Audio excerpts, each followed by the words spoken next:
Ya kan? Tidak bisa dikatakan seperti itu.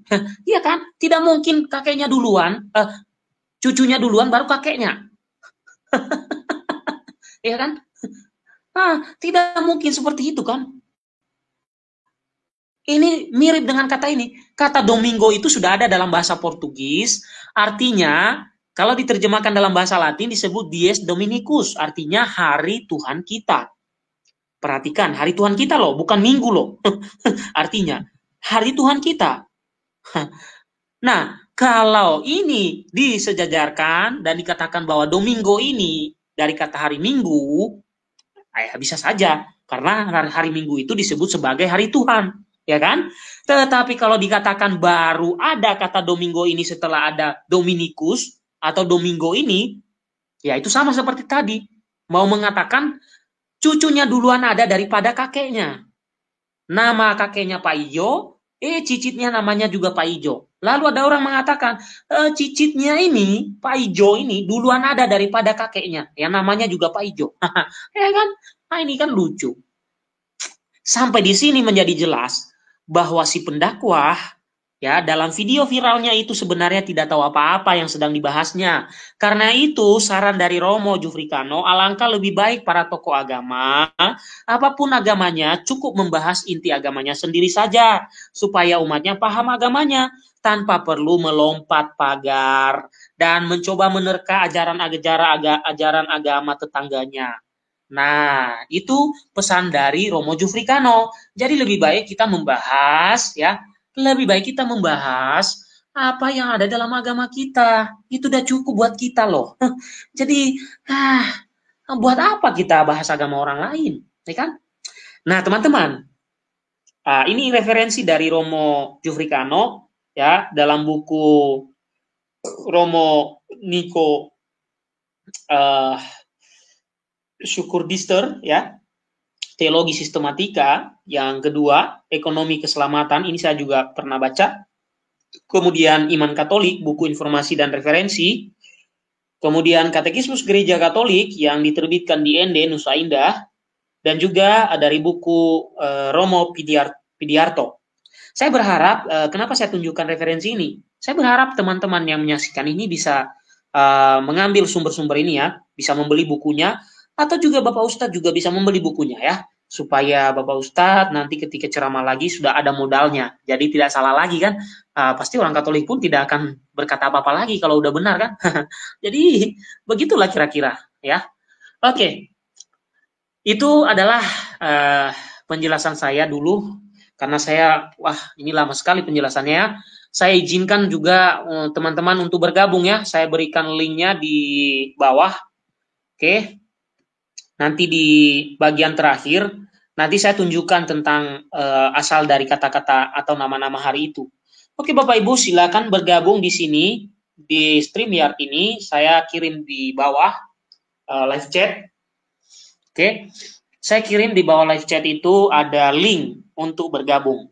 Kalau Bapak Ibu mau bergabung, silakan. Silakan Bapak Ibu, saya sambil menampilkan chat-chat yang ada di sini ya. Saya melihat lucu-lucu juga tanggapan dari bapak-bapak ini semua ya. Oke, saya coba tunjukkan apa yang ditulis ya. Buset, gaspol 2 kali streaming. Wah, kalau nggak lagi sibuk pasti saya gaspol ya. Oke. Silakan kalau ada teman-temanku yang mau bergabung khusus membahas topik ini ya. Kalau mau bergabung ya, kita bisa menambahkan, memberikan wawasan baru ya. Ya. Pada banyak orang kita bisa berbagi ke orang-orang lain. Oke? Silakan teman-temanku ya. Oh, wah, repot Bang. Emang kalau Iman baperan dikit-dikit baper. Ya, ada juga yang nuduh saya baper tadi ya. Saya nggak punya baper. Nggak ada urusan saya juga. Mau menghina juga silakan aja lah, nggak peduli saya juga. Menghina iman saya juga nggak peduli saya. Tapi kan kalau kita membiarkan hoax itu ya sama saja kita mendukung hoax ya. Sama saja kita mendukung hoaks. Oke, apa arti nama-nama hari untuk keselamatan? Tidak ada artinya bagi keselamatan. Nama-nama hari berguna untuk mengatur dunia agar teratur. Saya tidak bisa menanggapi ini apa hubungan dengan keselamatan juga. Saya kurang tahu. Oke, saya kira saya lewati saja dulu. Baiknya diperbarui judulnya menjawab Adventis dan Ustadz Adi Hidayat.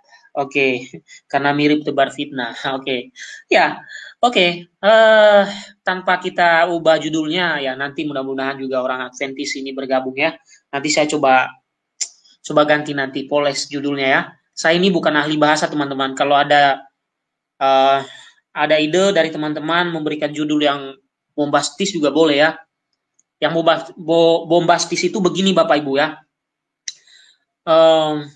Mantan biarawati. Mantan biarawati itu mau berdakwah. itu fenomenal itu. Ketika zaman Irena Handono fenomenal itu. Kemudian zamannya Bangun Samudra, Romo lulusan Vatikan, lulus secara akselerasi. Luar biasa. Luar biasa. Ada lagi yang lain. Ya, anak kardinal. Ini juga mantap ini, anak kardinal ini. Kardinal tidak punya anak, nggak tahu tuh anak pungut kali ya. Kemudian yang keempat, ada lagi nih.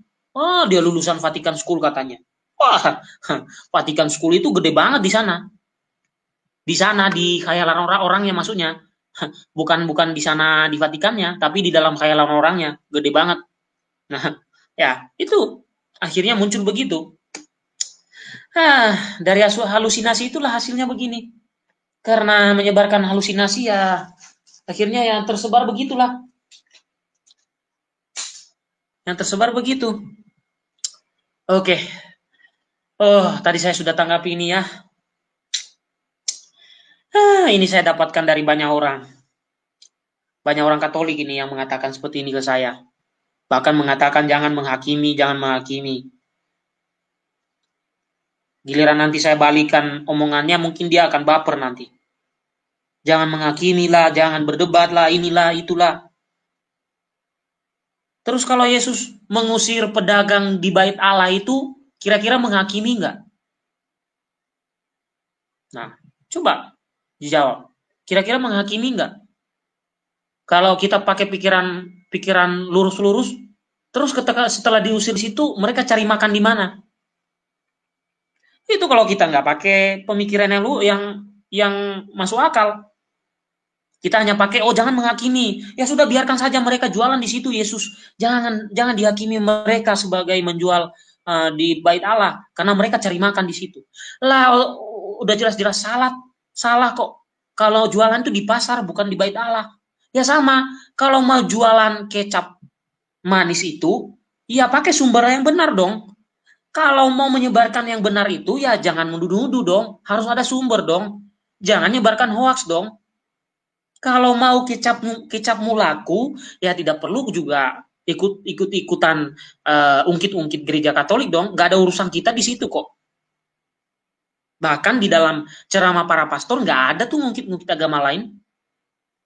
Lihat aja di YouTube di situ, tidak ada hubungannya, tidak ada disinggung agama lain di situ, nggak ada sama sekali. Ya kan? Jadi lucu kalau tiba-tiba ada nyinggung-nyinggung begini. Yang saya katakan tadi, kalau nanti saya nyinggung, misalnya contohnya, kamu nyembah batu, kamu nyembah pohon, kamu nyembah apalah, lalu saya di penjara. Lah kamu nyinggung agama saya kok. Saya santai-santai aja. Saya tanggapi seperti ini. Kenapa kalau saya juga mengangkat topik tentang agamamu, tiba-tiba saya menista? Kan nggak adil itu. Mau secara akademisi, ya ayo akademisi. Tapi jangan merengek nanti ketika saya menyinggung agamamu. Jangan hanya kamu maunya menyinggung agama lain, lalu agamamu disinggung, kamu baperan, lalu lapor polisi, lalu merengek-rengek penistaan agama. Kayak kanak-kanak aja. Nah, itulah. Jadi, jangan katakan saya baper. Saya nggak baper. Bahkan kalau nggak menyinggung Katolik, ya saya tidak akan buat video ini. Ngapain? Nggak ada untung buat saya. Tapi ini saya perlu luruskan, karena ini salah. Kalau besok-besok ada orang yang mengajarkan anakmu yang salah, kamu biarkan gitu, maksudnya. Lucu sekali. Ah, malaikat timur, garang. Saya ini garangnya musiman. Garangnya musiman. Saya ini sebenarnya baik hati. Baik hati, suka menabung, rajin membantu, ramah, rajin menjamah. Belum tahu aja, ya kan? Jadi saya ini nggak garang sebenarnya. Oke, wajib meluruskan, mempertanggungjawabkan iman. Ya, yang penting saya tidak memaki ibunya, bapaknya, neneknya, kakeknya, ya kan? Bahkan yang ada di kandangnya saya tidak maki. Ya itu, yang penting itu. Kita meluruskan saja. Saya sambil menunggu yang ada yang mau bergabung ini. Kalau enggak saya lanjutkan penjelasan. Dan setelah saya lanjutkan penjelasan, kalau ada yang mau bergabung boleh juga. Kalau enggak nanti saya tutup. Naif tapi fanatik, namanya jutek. Naif itu, eh, Bapak Ibu, naif itu kata-kata sederhananya ya, kekanak-kanakan. Ya, naif itu. Bukan naif band ya, bukan grup band ini yang saya sebut nih. Naif itu dalam Kamus Bahasa Indonesia yang saya baca itu kekanak-kanakan. Kekanak-kanakan tetapi fanatik. Iya, emang nyata itu kok. Coba saksikan semua orang membahas tentang kitab suci Alkitab, menghina, menghina, menghina di mana-mana. Ada nggak yang melaporkan? Ada. Digubris nggak? Enggak. Ada yang menghina kekristenan? Digubris nggak? Enggak. Disinilah letaknya, saya bilang tadi. Ketika mengurus agama orang lain, mereka lantang. Agama mereka diurus, nah besok-besok lihat, polisi datang.